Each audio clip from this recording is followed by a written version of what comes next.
الحمد لله رب العالمين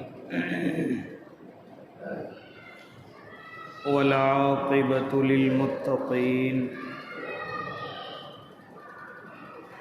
والصلاة والسلام على سيد الأنبياء والمرسلين وعلى آله وأصحابه وأزواجه وذرياته أجمعين. أما بعد فأعوذ بالله من الشيطان الرجيم. بسم الله الرحمن الرحيم. وابتغ فيما آتاك الله الدار الآخرة ولا تنس نصيبك من الدنيا وأحسن كما أحسن الله إليك ولا تبغ الفساد في الأرض. صدق الله العظيم وصدق رسوله النبي الكريم ونحن على ذلك من الشاهدين والشاكرين والحمد لله رب العالمين. واجب الاحترام ساتھیوں، بزرگوں، نوجوانوں اور معصوم بچوں، اللہ رب العزت نے جس اسلام سے، جس شریعت سے مجھے اور آپ کو نوازا ہے، وہ زندگی کے ہر پہلو میں مجھے اور آپ کو سبق دیتا ہے. یہ زندگی چاہے وہ مسجد کے اندر کی ہو، چاہے مسجد سے باہر کی ہو، پوری زندگی کو گزارنے کا طریقہ اور سلیقہ اس شریعت میں مجھے اور آپ کو دیا گیا ہے. لیکن ہم یہ سمجھتے ہیں کہ شاید دین صرف مسجد میں نماز پڑھنے کا نام ہے، رمضان کے مہینے آ جائیں ان میں روزے رکھنے کا نام ہے، یا اسی طریقے سے کچھ دن منا لیے جائیں، کپڑے صاف ستھرے پہن لیے جائیں، اس چیز کا نام شریعت ہے. یہ سب سے بڑی ہماری کم عقلی ہے، اور خالی کم عقلی نہیں بلکہ اس دنیا میں بڑی پریشانی کی وجہ بھی ہے. اور جب دنیا میں ہم شریعت کے اعتبار سے زندگی نہیں گزاریں گے تو پھر یہ خالی نمازیں مجھے اور آپ کو جنت بھی نہیں دے سکتی. اس لیے جس شریعت کو میرے اور آپ کے آقا محمد عربی صلی اللہ علیہ وسلم لے کر کے آئے ہیں، اگر یہ شریعت صرف مسجد کا یا کسی مہینے کا یا صرف کپڑے صاف ستھرے پہن لینے کا نام ہوتا تو میرے اور آپ کے آقا پوری زندگی میرے اور آپ کے سامنے گزار کر کے نہ جاتے. صرف یہ ہوتا کہ کسی فرشتے کے ذریعے سے ہمیں کتاب پہنچا دی جاتی، ہم اس کو پڑھتے، عمل کر لیتے، یا اللہ کے نبی کچھ دن ہمیں سمجھاتے، بتاتے اور پھر دنیا سے پردہ فرما جاتے. لیکن نہیں، پوری زندگی میرے آقا گزار کر کے گئے ہیں. غربت کی زندگی کیسی ہو، معاشرے کی کیسی ہو، اپنے سماج کی کیسی ہو، اسی طریقے سے کاروبار کیسا ہو، اس دنیا میں ترقی ہو تو اس وقت میں کیا کرنا ہے، خوشحالی ہو تو اس وقت میں کیا کرنا ہے، اور پریشانیاں اور مصیبتیں آ جائیں تو اس وقت میں کس طریقے سے اپنا وقت گزارنا ہے. لہذا یہ تمام کی تمام چیزیں میرے اور آپ کے آقا مجھے اور آپ کو بتا کے نہیں بلکہ کر کے دکھا کے گئے ہیں. اس لیے اللہ کے نیک بندوں، ہم نے صرف یہ سمجھا ہے کہ صرف مسجدوں کے اندر ہی اسلام ہے، ہم بازار میں جائیں وہاں اسلام کی ضرورت نہیں، ہم کوئی چیز خریدیں یا بیچیں اس میں اسلام کی ضرورت نہیں، ہم اپنے گھر کی زندگی چاہے جیسے گزاریں اس میں اللہ اور اس کے محبوب کی ضرورت نہیں، ہم اپنا کاروبار حلال کریں یا حرام کریں یہ ہماری مرضی، اس میں کسی کی دخل اندازی کی ضرورت نہیں۔ یاد رکھنا اللہ کے نیک بندو، اگر اس طریقے کا ذہن بنا لیا ہے تو آپ مومن نہیں ہیں، آپ اسلام والے نہیں ہیں۔ خالی نماز پڑھنے کا نام اسلام نہیں ہے، خالی روزے رکھنے کا نام اسلام نہیں ہے، بلکہ اللہ رب العزت نے زندگی کے ہر شعبے میں مجھے اور آپ کو زندگی گزارنے کے طریقے بتلائے ہیں، قرآن کریم کے اندر موجود ہیں، اللہ کے نبی کی حدیث میں موجود ہیں، یہاں تک کہ صحابہ کی زندگی میں، اور پھر اب مجھے اور آپ کو علماء دیے۔ اگر کوئی بات سمجھ نہیں آ رہی فَاسْأَلُوا أَهْلَ الذِّكْرِ إِن كُنتُمْ لَا تَعْلَمُونَ، اگر تم نہیں جانتے تو جاننے والوں سے معلوم کر لو، لیکن ہم تو صرف مولویوں سے نماز کا مسئلہ معلوم کرتے ہیں، اگر میری ایک رکعت نکل گئی تو میں کیسے ادا کروں، میرے روزے کے مسئلے بتا دیجئے، میری قربانی کا مسئلہ بتا دیجئے۔ لیکن کوئی اللہ کا بندہ ایسا ہوتا ہوگا جو معلوم کرتا ہوگا میں اپنا کاروبار کیسے کروں، میں نے اس طریقے سے کوئی چیز خریدی یا بیچی ہے، یہ میرا طریقہ جائز ہے یا نہیں ہے۔ بہت سارے لوگ ایسے اپنے مزاج کو بنا چکے ہیں کہ مولوی صرف نماز اور روزے اور قربانی کا مسئلہ بتاتا ہے، اسے کاروبار کے بارے میں کچھ معلوم نہیں۔ حالانکہ ایسا نہیں ہے۔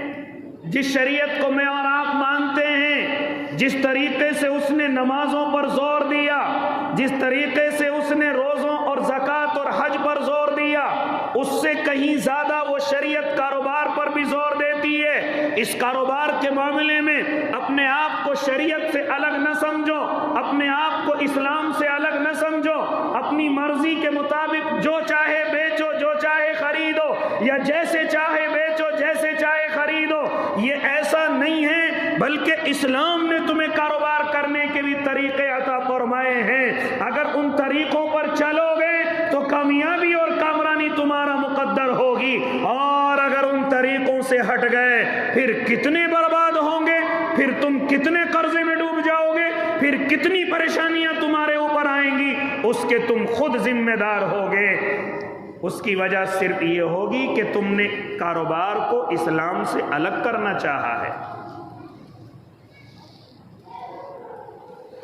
ابھی میں نے جو خطبہ کریمہ میں جو آیت کریمہ تلاوت کی ہے اس میں اللہ رب العزت یہی طریقے سمجھا رہا ہے۔ سورہ قصص کی آیت کریمہ ہے، اور یہ آیت کس کے لیے اتری ہے؟ ہاں، دنیا کا ایک بہت بڑا مالدار اس زمین پر گزرا ہے جو حضرت موسیٰ علیہ الصلوۃ والتسلیم کے زمانے میں آیا تھا، جس کو میں اور آپ قارون کے نام سے جانتے ہیں۔ جانتے ہو جب دولت انسان کے پاس آ جاتی ہے تو اس کے اندر قارون کی سی عادتیں آ جاتی ہیں۔ مجھ پر زمین پر میرے جتنا کوئی نہیں، میرے گھر جیسا کوئی نہیں، یہ علماء کیا ہیں، یہ دعوت والے کیا ہیں، یہ خانقاہ والے کیا ہیں، میں ہوں جو کچھ ہوں، میرے پاس مال ہے، اچھی گاڑی ہے، بنگلے ہیں، میں ہوں جو کچھ ہوں۔ اس لیے میرے اللہ نے قارون کی اس عادت کو قرآن کریم کے اندر اتارا ہے۔ کون ہے قارون؟ کتنا بڑا مالدار تھا قارون؟ معلوم کرو، قرآن کریم اس کی گواہی دے رہا ہے۔ ان مفاتیحہ، ہاں، اتنی اس کی چابیاں کہ اگر بڑی جماعت اس کی چابیوں کو اٹھانا چاہے تو طاقت نہیں کہ اس کی چابیوں کو اٹھا کر کے لے جا سکے۔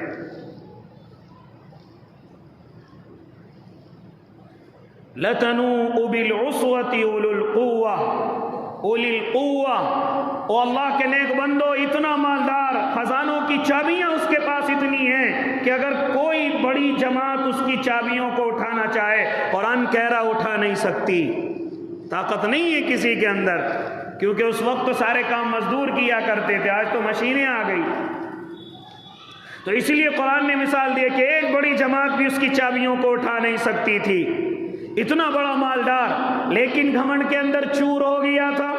حضرت موسیٰ علیہ السلام کی بے عزتی کرنے لگا تھا، یہاں تک کہ نعوذ باللہ الزام تک لگایا، دامن کو داغدار کرنے کی کوشش کی، یہاں تک کہ اگر اللہ کے نبی نے حضرت موسیٰ علیہ السلام نے اس سے کہا کہ اس میں سے غریب اور کمزوروں کا زکوٰۃ والا حصہ نکالیے، تو حضرت موسیٰ سے بحث پر آ گیا اور مال سے اتنی محبت کرنے لگا گویا کہ حضرت موسیٰ کے دامن کو داغدار کرنے کے لیے اس کو اپنے راستے سے ہٹا دوں تاکہ میرے مال پر نظر نہ رکھے، میرے مال سے حصہ نہ مانگے، میرے مال سے زکوٰۃ وصول نہ کرے، میرے مال میں غریبوں کا حصہ بیان نہ کرے، لہذا اسی لیے اس کو اپنے راستے سے ہٹایا جائے.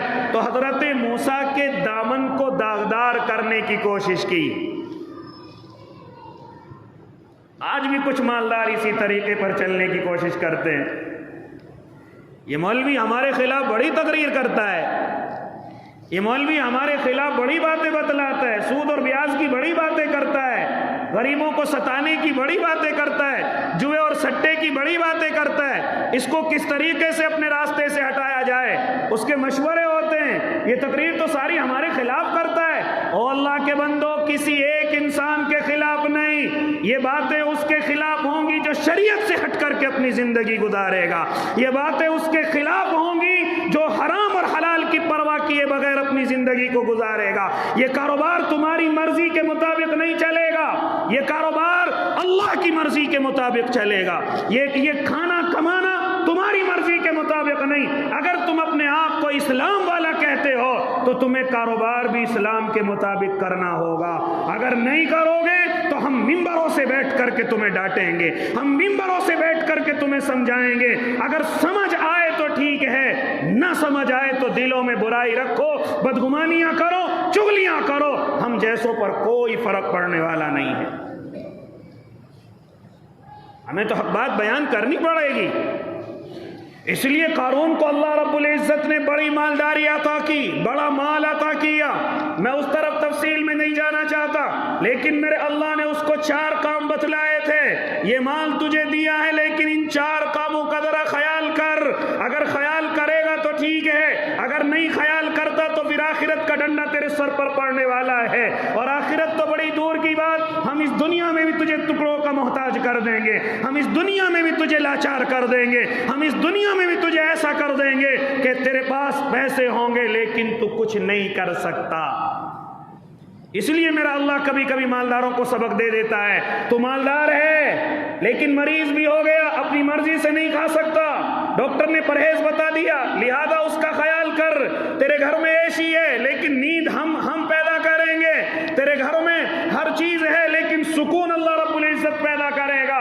لہذا او اللہ کے نیک بندوں، اسی لیے 4 کام میرے اللہ نے قارون کو بتلائے، لیکن وہ 4 کام قارون کے لیے تو تھے، اسی کے ساتھ ساتھ مجھے اور آپ کو بھی اللہ سبق دے رہا ہے. اسی لیے اس آیت کو قرآن کریم کے اندر محفوظ رکھا، اسی لیے اس آیت کو قرآن کریم کے اندر میرے اللہ نے سیو رکھا، کیونکہ مجھے میرے اللہ کو معلوم تھا کہ کچھ لوگ آئیں گے اس کے بعد بھی جو قارون بننے کی کوشش کریں گے. پہلی چیز اللہ رب العزت جو اس آیت کے ذریعے سے بتلا رہا ہے، وَابْتَغِ فِي مَا آتَاكَ اللَّهُ الدَّارَ الْآخِرَةَ. جب اللہ نے تمہیں مال اور دولت دے دی ہے تو اس مال و دولت کے ذریعے سے آخرت کی فلاح کو تلاش کرو، آخرت کی کامیابی کو تلاش کرو.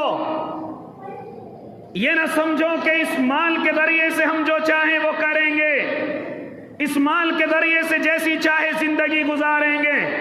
نا وَابْتَغِ فِي مَا آتَاكَ اللَّهُ الدَّارَ الْآخِرَةَ. اس مال کے ذریعے سے اپنی آخرت کو ٹھیک کر لو، یہ تمہارے پاس گولڈن چانس ہے. اگر اللہ نے تمہیں مال دیا ہے تو اپنے اللہ کے لیے اپنی آخرت کو صحیح کرو، اپنی آخرت کو ٹھیک کرو. اور آخرت مرنے کے بعد سے شروع ہو جاتی ہے. قبر کا منظر اپنا ٹھیک کرو، قبر کی گہرائی اپنی ٹھیک کرو. حشر کے میدان میں جاؤ گے اللہ کے سامنے، میرا اللہ جب تک تمہارے اور ایک قدم پیچھے ہٹنے نہیں دے گا جب تک میرے اللہ کو اس سوال کا جواب نہ دے دو کہ مال کہاں سے کمایا تھا، کہاں خرچ کیا ہے۔ پہلا سوال یہ ہوگا مال کہاں سے کمایا، ذرا مجھے بتلا۔ اور اگر اس سوال کا جواب دے دیا، اب اللہ یہ بھی سوال کرے گا یہ مال تو نے کہاں خرچ کیا تھا، اس کا بھی جواب دے۔ اس لیے فرما رہا ہے میرا اللہ اگر تمہیں ہم نے مال دیا ہے تو اس مال کے ذریعے سے ذرا اپنی آخرت کو ٹھیک کرو، اپنی آخرت کو صحیح کرو، اپنی آخرت کے لیے ایسے کام کرو جو تمہارے کام آئیں، جو تمہیں جنت میں لے کر کے جائیں۔ جتنی جلدی اپنی آخرت کو مالدار ٹھیک کر سکتا ہے، غریب نمازیں پڑھ سکتا ہے، غریب روزے رکھ سکتا ہے، غریب تسبیحات پڑھ سکتا ہے، غریب اپنے اللہ کے قریب ہو سکتا ہے، لیکن اس سے جلدی اگر کوئی اللہ کے قریب ہو سکتا ہے تو مالدار ہے۔ وہ مالدار ہے، جانتے ہو کس وجہ سے؟ کسی غریب کا گھر بنوا دیا، مل گئی جنت، مسجدوں میں لگا دیا، مل گئی جنت، کسی بیوہ کا سہارا بن گیا، مل گئی جنت، کسی کے لیے نل کنواں بنوا دیا، مل گئی جنت۔ مالدار اگر چاہے تو بڑی تیزی اور اچھے طریقے سے اپنی آخرت کو صحیح کر سکتا ہے۔ اس لیے میرا اللہ پہلا اعلان کر رہا ہے اور لوگوں اپنے مال کے ذریعے سے اپنی آخرت کو ٹھیک کرو، اپنی آخرت کو درست کرو۔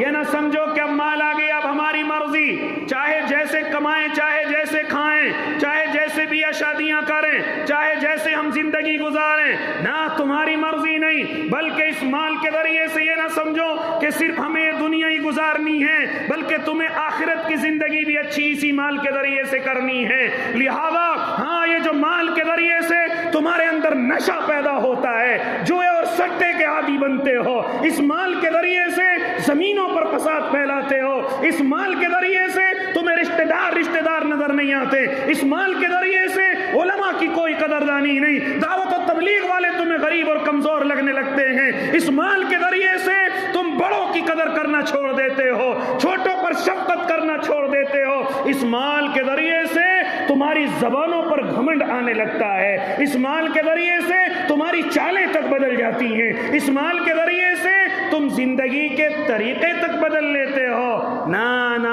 یاد رکھنا یہ زندگی اتنی بڑی نہیں ہے، نہ جانے کب اس زندگی کی شام ہو جائے۔ اس لیے اگر اللہ نے تمہیں مال دیا ہے تو پہلی چیز وَابْتَغِ فِي مَا آتَاكَ اللَّهُ الدَّارَ الْآخِرَةَ، اس مال کے ذریعے اپنی آخرت کو صحیح کرو۔ وَلَا تَنْسَ نَصِيبَكَ مِنَ الدُّنْيَا، اور یہ حکم اللہ کا ہرگز نہیں کہ سارا مال آخرت کے لیے ہی خرچ کرو، اس میں سے جو اپنی دنیا کا حصہ نکال سکتے ہو نکالو، شریعت منع نہیں کرتی۔ اللہ رب العزت نے یہ حکم نہیں دیا کہ سب کا سب تم اللہ کی راہ میں خرچ کر دو، نہیں، تمہارے اوپر تمہارے بدن کے حقوق ہیں، ادا کیجئے، اپنے بدن پر اچھے کپڑے پہنیے، شریعت منع نہیں کرتی، اپنے بدن پر جوتے اچھے پہنیے، شریعت منع نہیں کرتی، سواری کا اچھا انتظام کیجئے، شریعت منع نہیں کرتی، اپنے لیے اچھے گھر کا انتظام کریے، شریعت منع نہیں کرتی، اپنی بیوی بچوں کے حقوق ادا کریے، شریعت منع نہیں کرتی، یہاں تک کہ اپنے ماں باپ کا خیال کیجئے، اپنے رشتہ داروں پڑوسیوں کا خیال کیجئے، شریعت تمہیں ان چیزوں سے منع نہیں کرتی۔ وَلَا تَنْسَ نَصِيبَكَ مِنَ الدُّنْيَا، اس میں سے دنیا کا بھی حصہ نکال کر کے رکھو۔ اللہ کے نبی کے زمانے میں جب میرے اور آپ کے آقا خرچ کرنے پر باتیں کیا کرتے تھے تو کوئی بھی صحابی آ کر کے کہہ دیتا میں یا رسول اللہ یہ باغ میں آپ کو دیتا ہوں، یہ مال میں آپ کو دیتا ہوں، لیکن میرے آقا کیا حکم فرماتے تھے؟ اس میں سے اتنا حصہ ہم تیرے لیے اسلام کے لیے قبول کرتے، لیکن اتنا حصہ آپ اپنے بچوں کے لیے بھی رکھیے، اتنا حصہ آپ اپنے ماں باپ کے لیے بھی رکھیے، اپنے لیے بھی رکھیے۔ اللہ کے نبی صلی اللہ علیہ وسلم سارا کا سارا مال قبول نہیں کرتے تھے، بلکہ اگر کوئی جذبات میں آ کر شریعت کی باتیں سن کر اگر کوئی صحابی سارا مال اللہ کے نبی کو دینا چاہتا، میرے آقا اس کو بڑے اچھے طریقے سے سمجھاتے، نہ میرے بھائی، نہ میرے ساتھی، یہ اتنا مال ہم قبول کر لیتے ہیں، یہ اتنا مال تیرے بچوں کے لیے تجھے ہی دے دیتے ہیں۔ کیا سبق دے رہے ہیں میرے اور آپ کے آقا؟ اسی آیت کے تحت چل رہے وَلَا تَنْسَ نَصِيبَكَ مِنَ الدُّنْيَا، اس میں سے تمہیں دنیا کا بھی حصہ نکالنا ہے، سارا اللہ کو نہیں دینا، تمہیں سارا آخرت کے لیے ہی نہیں خرچ کرنا ہے، بلکہ آگے تمہاری اولادیں بھی آئیں گی، آگے تمہاری نسلیں بھی آئیں گی، ان کے لیے بھی چھوڑ کر کے جانا ہے، ان کا بھی تمہارے اوپر حق ہے۔ ایسا نہ ہو کہ تم سارا آخرت کے لیے خرچ کر دو، اللہ کے لیے خرچ کر دو، اور تمہاری اولادیں بن مکان کی زندگی گزارے، تمہاری اولادیں بن کاروبار کی زندگی گزارے۔ یہ طریقہ بھی شریعت کو پسند نہیں ہے۔ اس میں سے آخرت کو بھی اپنی ٹھیک کیجئے اور اسی میں سے اپنی زندگی کا حصہ بھی نکالیے۔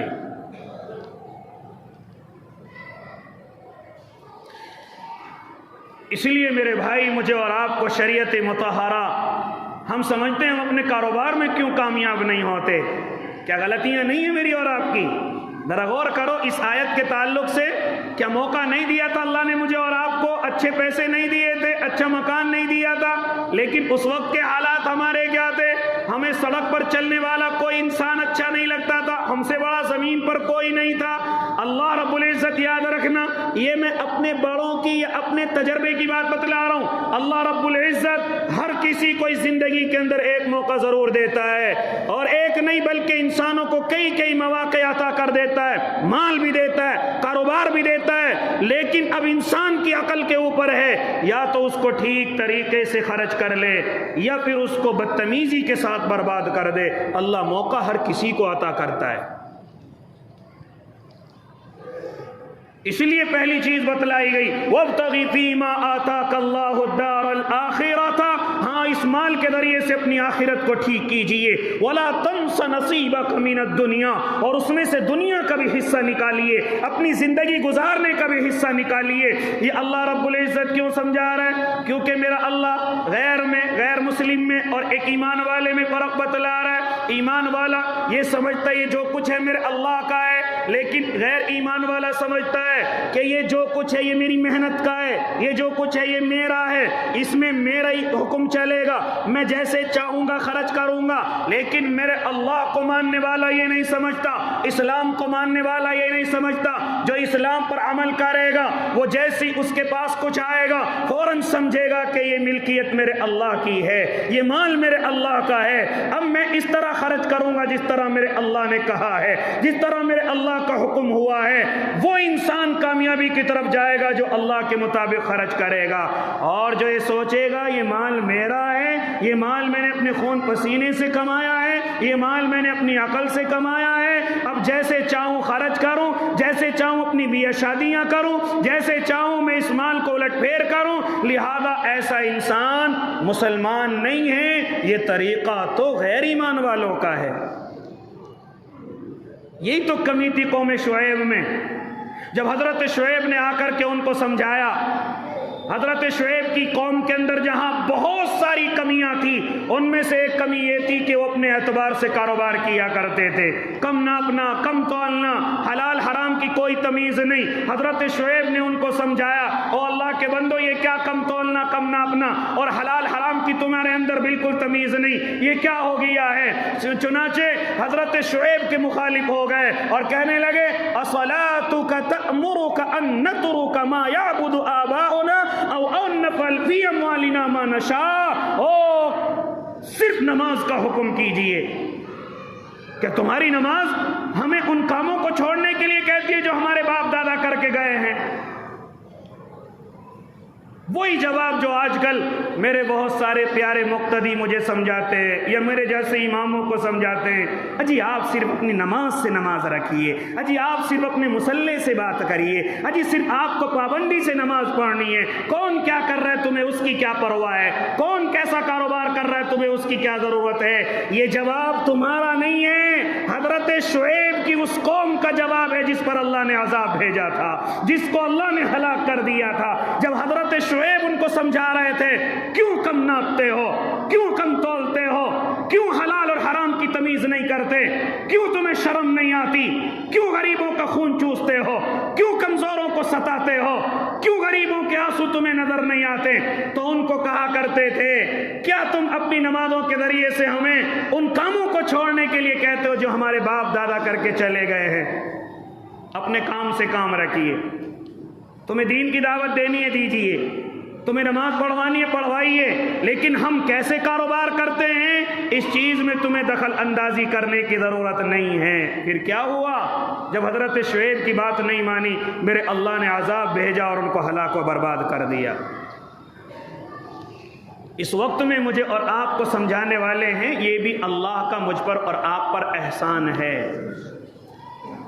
اس وقت میں مجھے اور آپ کو حلال اور حرام کی تمیز بتلانے والے ہیں، یہ اللہ کا بہت بڑا احسان ہے۔ اللہ کے نیک بندو، اگر یہ بھی نعمت ختم ہو گئی ہم کیا کریں گے؟ کیسے برباد ہو جائیں گے؟ یاد رکھنا زیادہ دن یہ نظام چلنے والا نہیں ہے۔ یہ تو اللہ نے ان سمجھانے والوں کی وجہ سے مجھے اور آپ کو حرام سے بچا رکھا ہے، مجھے اور آپ کو غلط طریقوں سے بچا رکھا ہے۔ اس لیے میرے بھائی، اللہ رب العزت، اگر تم اس دنیا میں کاروباری اعتبار سے کامیاب ہونا چاہتے ہو، اللہ نے تمہیں مالدار بنا رکھا ہے اور چاہتے ہو کہ ہم اس میں ہمیشہ اور ہر وقت ایسے ہی رہیں، اس زندگی کو ایسی خوشیوں کے ساتھ گزاریں، تو پھر شریعت نے پہلے دو عمل بتلائے۔ پہلے تو اس مال کے ذریعے سے اپنی آخرت کو ٹھیک کرو، پھر دوسرا حکم بتلایا اس میں سے دنیا کا بھی حصہ نکالو، پھر ایک تیسرا حکم بتلایا۔ ذرا یاد رکھو کیا حکم بتلایا گیا؟ وَأَحْسِن كَمَا أَحْسَنَ اللَّهُ إِلَيْكَ وَأَحْسِن كَمَا أَحْسَنَ اللَّهُ إِلَيْكَ۔ تیسرا حکم مالداروں کے لیے، تیسرا حکم کاروباریوں کے لیے، تیسرا حکم جو اپنے کاروبار کو اچھا چلانا چاہتے ہیں ان کے لیے۔ فرماتا ہے میرا اللہ، لوگوں کے ساتھ ایسے ہی احسان کیجئے جیسے اللہ نے تم پر احسان کیا ہے تمہیں کاروبار دے کر کے۔ وَأَحْسِن كَمَا أَحْسَنَ اللَّهُ إِلَيْكَ، ایسے ہی احسان کیجئے جیسے اللہ نے تم پر احسان کیا ہے۔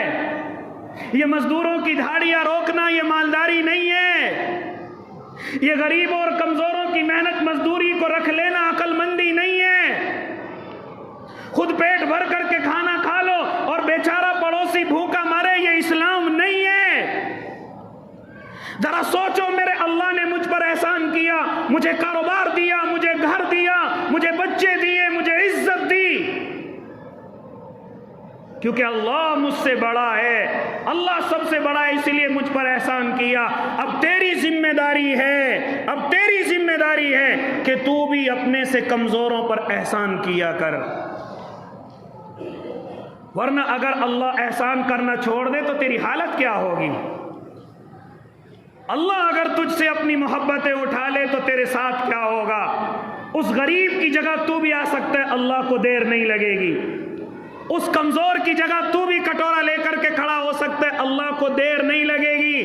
اس لیے تیسرا حکم میرا اللہ مجھے اور آپ کو دے رہا ہے، وَأَحْسِن كَمَا أَحْسَنَ اللَّهُ إِلَيْكَ، اس طریقے سے احسان کر جیسے اللہ نے تجھ پر احسان کیا، اپنے سے کمزوروں پر۔ تجھے شرم نہیں آتی؟ تو 400 روپے کے مزدور کے پیسے رکھتا ہے، تو لکھپتی آدمی ہے، تجھے شرم آنی چاہیے۔ اس مزدور کی روٹی 400 روپے سے چلتی ہے، ہو سکتا ہے اس کے گھر میں بچے بھوکے اور پیاسے ہوں، ہو سکتا ہے اس کی بیوی بیچاری بیمار ہو سکتا ہے یہ خود بیماری کی حالت میں تیرے یہاں مزدوری کرنے کو آیا ہو سکتا ہے اس کے یہاں روٹیوں کا انتظام نہ ہو، اور تو اس کے 400-500 روپے رکھ کر کے سمجھتا ہے کہ تو نے بہت بڑا کام کیا۔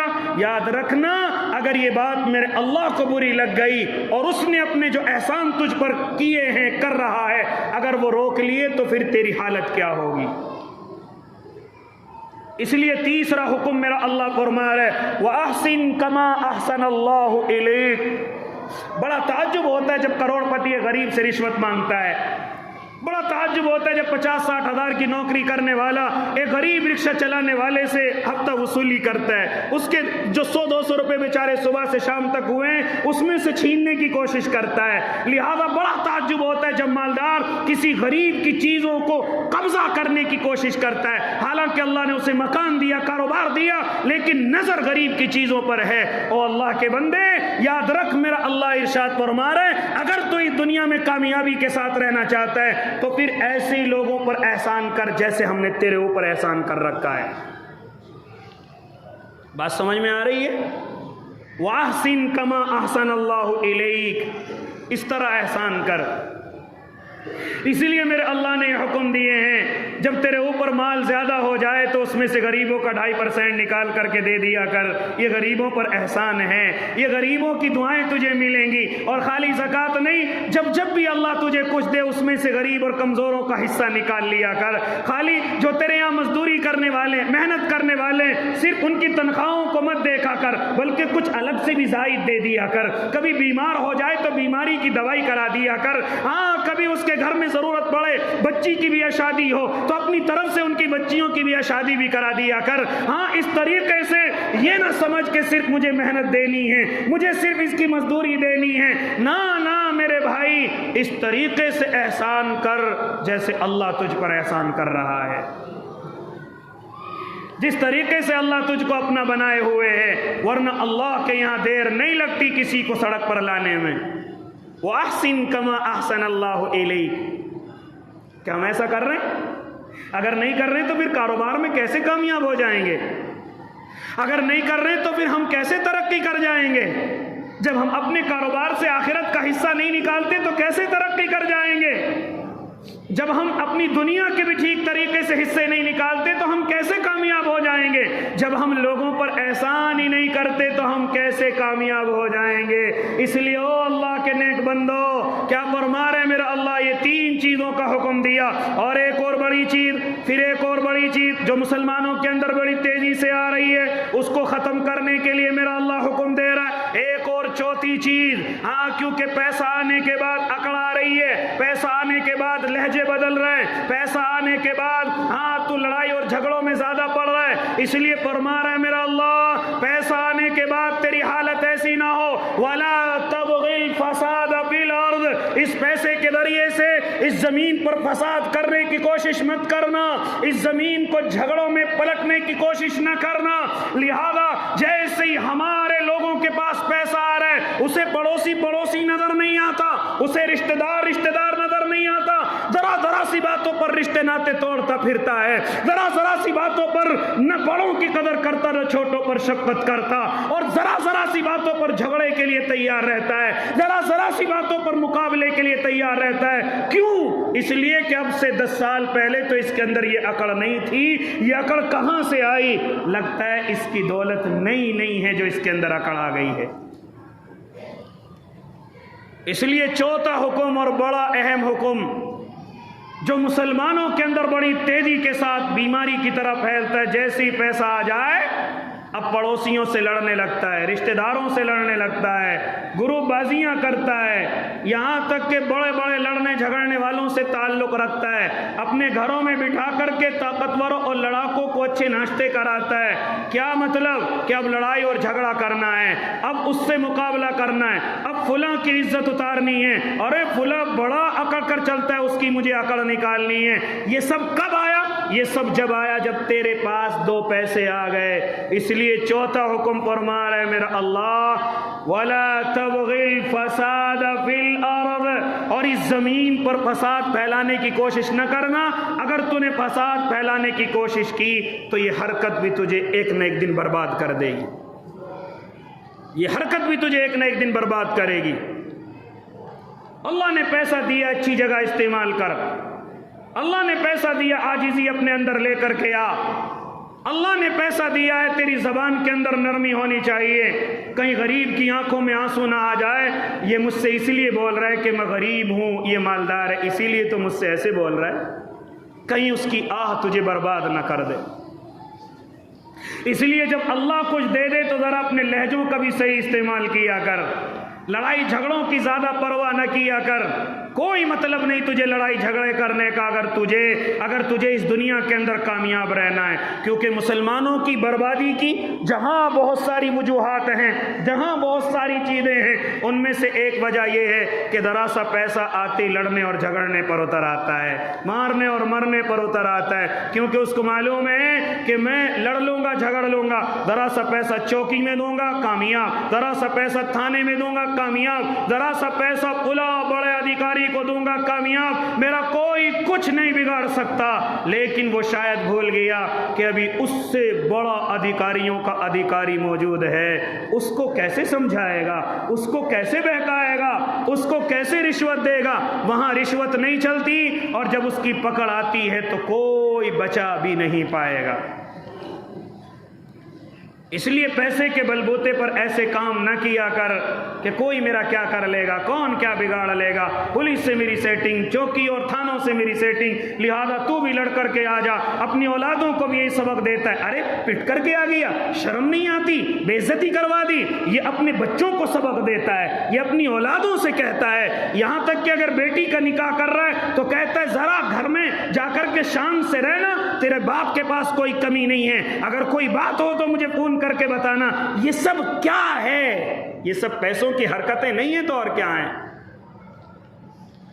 ورنہ اولاد کی اچھی تربیت کی جائے، غلطی چاہے باہر کسی کی، اپنی اولاد کو ڈانٹا جائے، اپنی بیٹی کو ودا کرتے وقت سمجھایا جائے، بیٹی یہاں تو موج سے زندگی گزار رہی تھی لیکن وہ تیرا سسرال ہے، تیرا شوہر باپ اللہ کے بعد درجہ رکھتا ہے، تیری ساس اور سسر تیری ماں اور باپ کی جگہ ہے۔ یہ سمجھانے والا کتنا کامیاب آدمی ہے، لیکن نئے نئے مسلمانوں کی الٹی عادتیں ہو چکی ہیں۔ اس لیے میرے بھائی کیا فرما رہے ہیں میرا اللہ؟ وَلَا تَبْغِ الْفَسَادَ فِي الْأَرْضِ، اس پیسے کے ذریعے سے فساد مچانے کی کوشش نہ کرنا ورنہ برباد ہو جاؤ گے۔ میں اکثر جگہ کہتا ہوں کہ مسلمانوں کی بربادی کی جہاں بہت ساری وجوہات ہیں، ان میں سے ایک بڑی وجہ لڑائی اور جھگڑا ہے، ان میں سے ایک بڑی وجہ گروہ بندی ہے، ان میں سے ایک بڑی وجہ آپس کی نفرتیں ہیں۔ لہذا ذرا سی بات پر مقابلہ آرائیاں، ذرا سی بات پر غریبوں کو دھمکانا، کمزوروں کو دھمکی دینا، ذرا سی بات پر اینٹ اور مڑوڑ کے اندر آ جانا، ان چیزوں نے سب سے زیادہ برباد کیا۔ اس لیے شریعت نے اسی پر پابندی لگائی، اگر تم دنیا میں کامیاب رہنا چاہتے ہو تو یہ چوتھی بات پر ضرور عمل کرنا، اس زمین پر فساد مچانے کی کوشش نہ کرنا۔ یہ چار باتیں شریعت مجھے اور آپ کو سمجھا رہی، میرا اور آپ کا اللہ مجھے اور آپ کو سمجھا رہا ہے۔ حالانکہ قارون کو براہ راست سمجھایا، لیکن اس آیت کو اسی لیے محفوظ رکھا تاکہ آنے والی قوم بھی اس آیت سے سبق لے، اس آیت سے وہ بھی سبق لیں۔ یہ چار باتیں جن کے اندر آ گئی، یاد رکھنا انشاءاللہ العظیم وہ کبھی کمزور نہیں ہو سکتا، اسے کبھی نقصان نہیں ہو سکتا۔ اگر ہوگا تو اللہ کی آزمائش، اگر ہوگا تو اللہ کا امتحان۔ یہ چار چیزیں اپنے دماغ میں رکھ کر کے کاروبار کریے، انشاءاللہ العظیم اللہ تمہیں کامیابی عطا کرے گا۔ انشاءاللہ العظیم ابھی سے تم چھوٹے کاروبار سے بڑے کی طرف چلو گے۔ سب سے پہلی چیز آخرت کو صحیح کرو۔ کاروبار شروع کرنے سے پہلے، کاروبار کو شروع کرنے کے بعد اپنے ذہن کے اندر آخرت کو رکھو، اللہ کی رضا اور ناراضگی کو رکھو، اپنے دماغوں سے مت چلو۔ ہاں لون اور بیاج وغیرہ سے اپنے کاروبار میں حصے داری نہ کرو، ورنہ تمہیں برباد ہونے سے کوئی نہیں بچا سکتا۔ یہ بات تمہاری سمجھ میں کیوں نہیں آتی جو علماء سمجھاتے ہیں؟ اپنے مکانوں کو، اپنے کاروبار کو بیاج سے اور لون سے پاک کیجئے، اللہ کی قسم میرا اللہ کامیابی دینے والا ہے۔ لیکن سمجھ نہیں آتی، ہمیں اور الٹا سمجھانا شروع کر دیتے ہیں۔ حضرت آپ سوچئے تو صحیح، ہم کہاں سے کاروبار کریں؟ 10 لاکھ ہم بینک سے ادھار لے لیں گے، ہمارا کاروبار شروع ہو جائے گا۔ جس نے اب سے 5 سال پہلے بینک سے ادھار لیے، ذرا مجھے وہ اپنی حالت بتلائے کیسی اس کی حالت ہے۔ ہر سال ہر مہینے مکانوں کی نیلامی لگ رہی، کیا ہم اپنی آنکھوں سے نہیں دیکھتے؟ ہر سال ہر مہینے دکانوں اور کاروباروں کی نیلامی اور بولیاں لگتی ہیں، کیا ہم اپنی آنکھوں سے نہیں دیکھتے؟ ہر سال کہیں نہ کہیں کوئی نہ کوئی جیلوں کی سلاخوں کے پیچھے بینک کے قرضے کی وجہ سے پہنچ گیا۔ کہاں گئی تیری عقل جب تو کہہ رہا تھا کہ میں اس طریقے سے حضرت کامیاب ہو جاؤں گا؟ یہ تمہاری سمجھ ہے، ورنہ بینک کے بغیر کاروبار نہیں چل سکتا۔ کس نے بہکا دیا تمہیں؟ میرا اللہ تو اس کو منع کر رہا ہے۔ اللہ کی مانو گے یا دنیا والوں کی مانو گے؟ پھر کیوں نہیں بچا پائے اپنے مکان؟ پھر کیوں نہیں بچا پائے اپنی دکان، اپنے کاروبار؟ پھر کیوں بڑے بڑے مالدار سوسائڈ کرنے پر مجبور ہو رہے؟ پھر کیوں بڑے بڑے مالدار شوگر اور بلڈ پریشر اور دماغ کے ڈپریشن کا شکار ہو رہے؟ اس کی وجہ یہ ہے کہ بینک کا قرضہ اتنا ہو گیا، نہ راتوں کو نیند ہے نہ سکون ہے، اور وقت آنے سے پہلے بوڑھا ہو گیا ہے۔ اس لیے شریعت کہہ رہی ہے او اللہ کے نیک بندو، جب کاروبار شروع کرو تو آخرت کا خیال کرو، آخرت کا خیال۔ ہر قدم یہ سوچو میرا اللہ اس قدم سے راضی ہے یا ناراض ہے۔ اگر راضی ہے تو پوری دنیا کہیں بھی جائے میرے خلاف ہو جائے، میرا اللہ راضی ہونا چاہیے۔ اگر ناراض ہے پوری دنیا ناراض ہو جائے، پوری دنیا راضی ہو جائے، لیکن مجھے اپنے اللہ کو راضی کرنا ہے۔ میں بھوکا مر جاؤں گا لیکن اپنے اللہ کے بغیر ایک بھی قدم نہیں اٹھاؤں گا. پھر دیکھو اللہ کیسی مدد کرے گا انشاءاللہ. اس لیے فرما رہے وابتغ فیما آتاک اللہ الدار الآخرہ، جب بھی کاروبار شروع کرو یا ہو جائے آخرت کا حصہ اس میں نکالو، آخرت کی کامیابی کی اس میں سوچو. میں قبر میں، حشر میں، جنت میں کیسے کامیاب ہو جاؤں، اس چیز کو اپنی زندگی کے اندر سوچو اور کاروبار کرتے رہو، انشاءاللہ تم ناکام نہیں ہو سکتے. دوسری چیز، دنیا کا بھی حصہ نکالو. اپنے بچوں کو، بیوی کو، ماں باپ کو بھوکا پیاسا مت رکھو. اس کاروبار کے چکر میں بہت سارے حضرات اچھے کپڑے نہیں پہنتے کاروبار کی وجہ سے، بیوی بچوں کو اچھا نہیں کھلاتے پلاتے، زیور نہیں پہناتے کاروبار کی وجہ سے، ہاں اپنے رشتہ داروں پر اچھا خرچ نہیں کرتے کاروبار کی وجہ سے، اتنے کنجوس ہو جاتے ہیں کہ اپنے گھر پر بھی وہ صحیح سے خرچ کرنے کے لیے تیار نہیں. یہ آدمی برباد ہے جو اپنے گھر پر اچھا خرچ نہیں کرے گا. دنیا کا بھی حصہ نکالو. وَأَحْسِن كَمَا أَحْسَنَ اللَّهُ إِلَيْكَ، اور لوگوں پر احسان ایسے کرو جیسے اللہ نے تم پر کیا ہے. اور چوتھی چیز، اس زمین پر اس پیسے کی وجہ سے فساد نہ مچاؤ. کریں گے نا ان 4 باتوں پر عمل انشاءاللہ العظیم. جو بھی عمل کرے گا اللہ کی طرف سے ملنے والی کامیابی اپنی آنکھوں سے دیکھے گا، اللہ کی طرف سے ملنے والی ترقی اپنی آنکھوں سے دیکھے گا. اب یہ سمجھتے ہیں کہ ایسے وقت میں کون شروع کرے، کوئی شروع کرے یا نہ کرے، آپ شروع کیجئے. اللہ کو آپ کو راضی کرنا ہے. آپ دیکھیے انشاءاللہ اگر زیادہ بڑے مالدار بھی نہیں ہو سکتے تو انشاءاللہ کوئی ٹینشن بھی پاس نہیں رہے گی، کسی کا قرضہ بھی پاس نہیں رہے گا، کوئی کنڈی آ کر کے آپ کی نہیں کھٹکھٹائے گا میرے 10 روپے کیوں نہیں دیتا. اگر آپ کے پاس زیادہ بیلنس بھی نہیں ہوگا تو آپ کے اوپر کسی کا قرضہ بھی نہیں ہوگا انشاءاللہ العظیم. اللہ ہم سب کو عمل کی توفیق دے دے. اس طریقے سے کاروبار کریں گے انشاءاللہ ترقی ہوگی. اللہ ہم سب کو عمل کی توفیق دے. آمین. وآخر دعواہم ان الحمد للہ رب